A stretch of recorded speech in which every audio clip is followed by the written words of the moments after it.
Hello and welcome to A Cat in the Garden. The freeze is finally behind us and I figured it would be about the right time to do a garden tour for the month of January. It is a little chilly today and I wasn't expecting it. I thought it was going to be warmer today, but it's really going to warm up in the next week.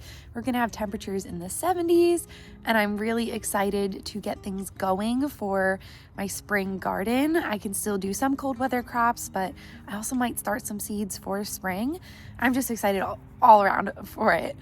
This garden tour is probably going to be a little shorter today just because I recently uncovered everything from the freeze and there's a lot of dead, there's a lot of sad, there's just a lot of empty spaces. So we'll just go through everything and Nutmeg will probably be out chasing some birds because I think that's what he sees right now. So we'll just get to it. First up, I have a mostly empty raised bed here. My thyme survived, thank goodness. I'm very glad I covered it. And then I have a volunteer cilantro, which has started growing in the last month or so. I'm very excited about that. That means I don't have to go out and buy one. But next to it, I have a few more things going on. So I have my Swiss chard that was a bit damaged by the freeze, but it's still alive. So I'm thinking it will make a comeback. That one is a bit damaged as well. And then I don't know about that kale. It got pretty damaged in the freeze, but I did buy some other ones that I planted a few days ago once the freeze was gone. So I have a couple of kale, one here, one there, and then I got a peppermint chard there. These are just some volunteer onions. I need to pull them up out of the ground, but that's what I have going on in here. In this bed, I was able to see that some of my leeks survived. I think there's one over there, and one there. Some of the seedlings that I had planted, and also my kohlrabi.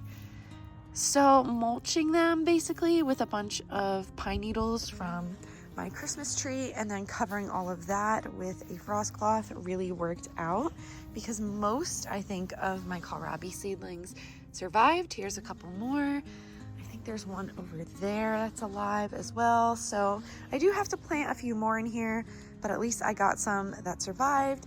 And then I have two bigger leek plants right here. The chives, I appreciate, they look really bad, but they do die back in a freeze and come back once it warms up. So I'm not really worried about them at all. I'm actually surprised that they survived this much. That's not really typical for them. And then I need to break these down more, but for now, they're going in this unused raised bed and then some over here because I just didn't know what to do. This was all left uncovered and surprisingly, this parsley plant survived. More volunteer onions, not too much going on in here. Blackberries are dormant for now. The herb beds look really good. They were all covered. All of this I figured would have survived anyway, but there is a little bit of damage on the oregano, which is fine. I mean, this plant is huge. Other than that, not too much going on here. I was pleasantly surprised by this. So this is my lemongrass and it cannot withstand anything typically below 29 degrees. I covered it.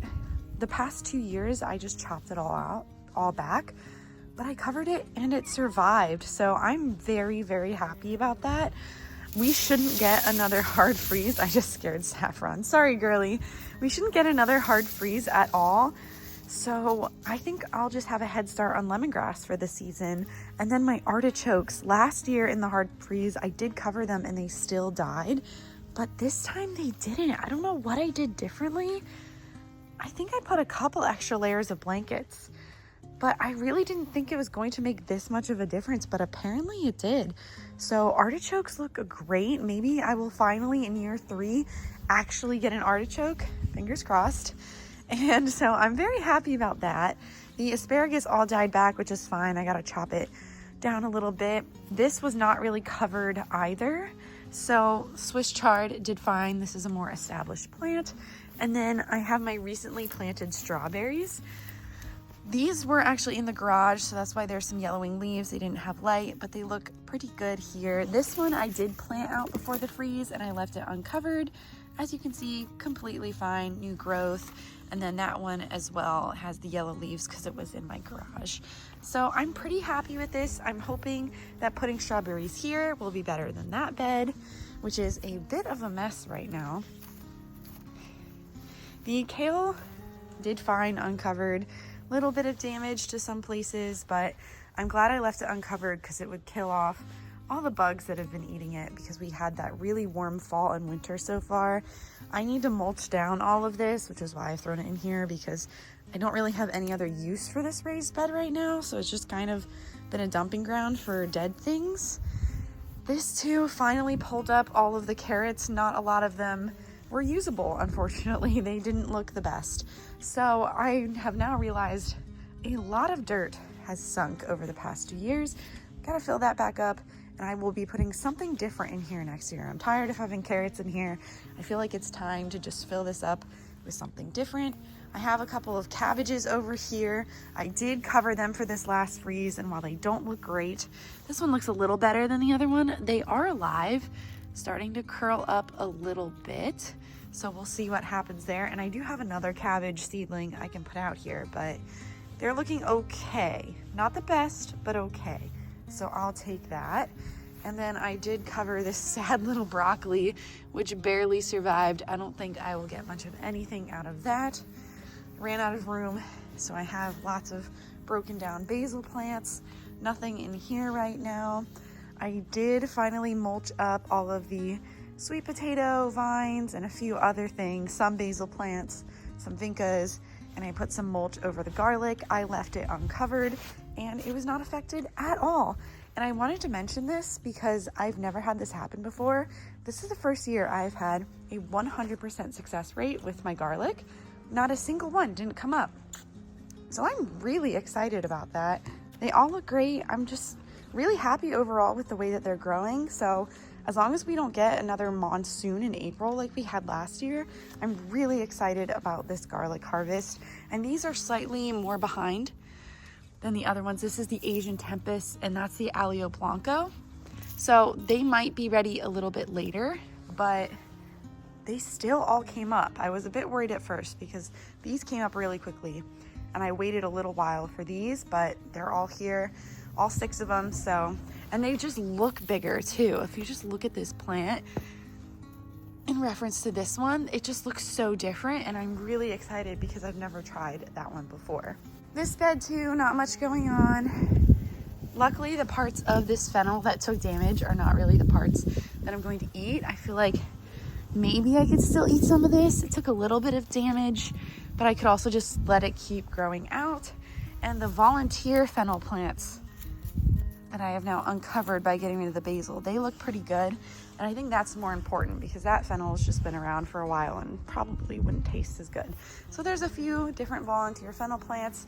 I tried to cover these peas, and you'll see with the other ones too, it wasn't the most successful, but some of the ones that were closer to the ground, not climbing yet, did survive. Got one here, one here. There's a couple on the other side. So I can plant a few more seeds. I'll probably do that soon. This one fell over, so it survived. That's nice. Put that back in. I'll probably fill it out by planting a few more seeds. I think this was the shelling pea. I was really bad and didn't label it this year, but I'm pretty sure this was the shelling peas. So I'll plant a few more and hopefully fill this out, and we won't get any more hard freezes, and they'll be okay. Fingers crossed again. I also have my unfortunately timed seedlings, which I didn't realize we were gonna have such a harsh freeze when I planted them. Luckily, they mostly survived. So these are my radishes, 2 rows here, and then some little baby celery plants. I recognize these are way too close together, but I'll just thin them out later. So they're a little damaged. They're not doing their best, but they are alive. So I'm just gonna leave them be for now. I am going to plant another row or 2 of something else in here. I also didn't realize when I planted these, I cannot eat radishes while pregnant because they can harbor bacteria.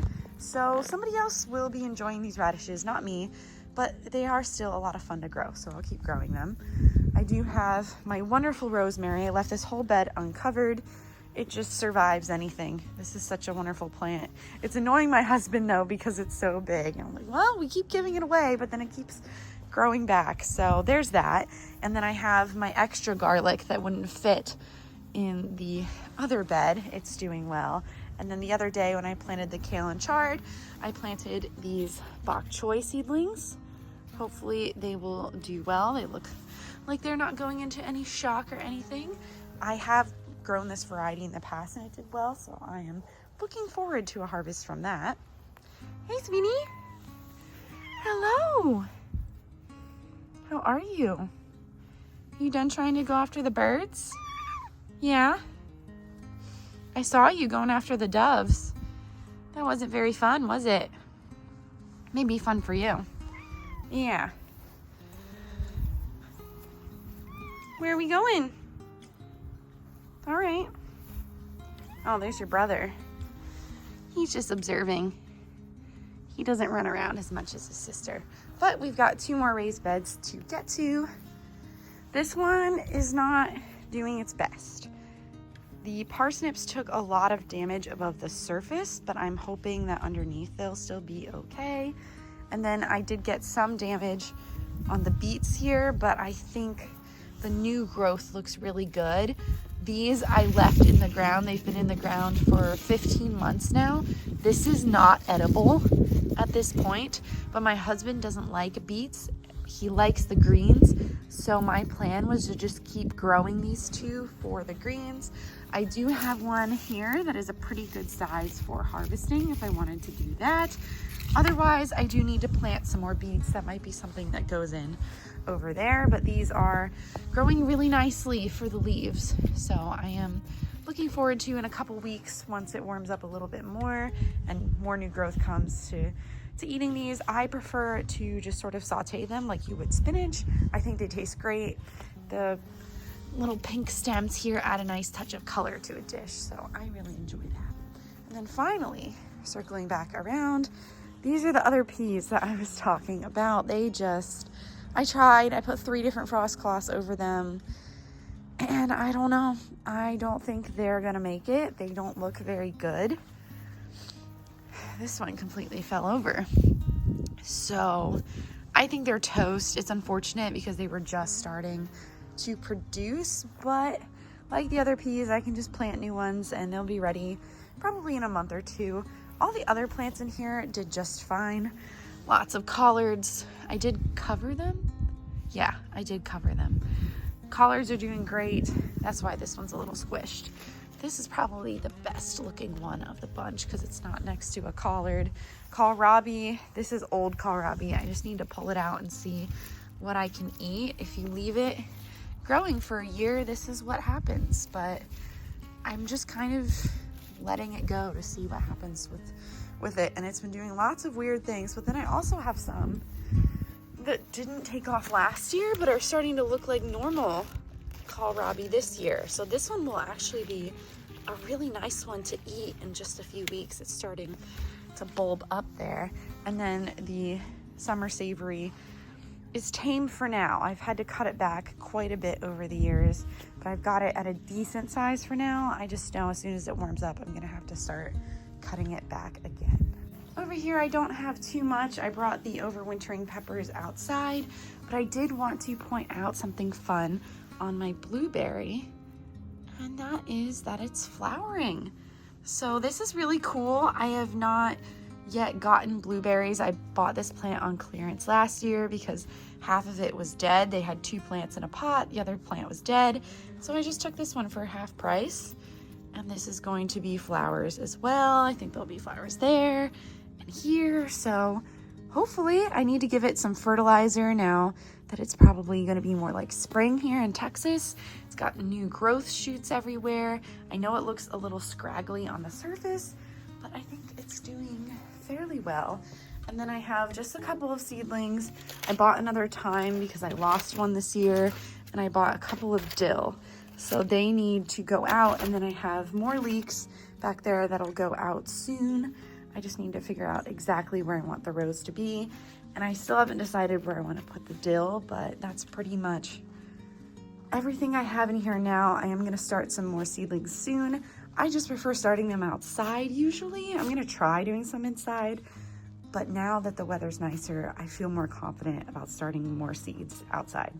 So that's it for our garden tour today. Nutmeg is very busy investigating the raised beds and just he just watches. He blends in, and he knows he blends in with the dirt, so he just sits here and watches for birds all the time. I think it's super cute, but it's just one of his hobbies out here. Saffron, I think, is running around in the back. I'm gonna let them play out here for a few minutes since the wind has died down. It's not too cold, and they can have some fun before we head back inside.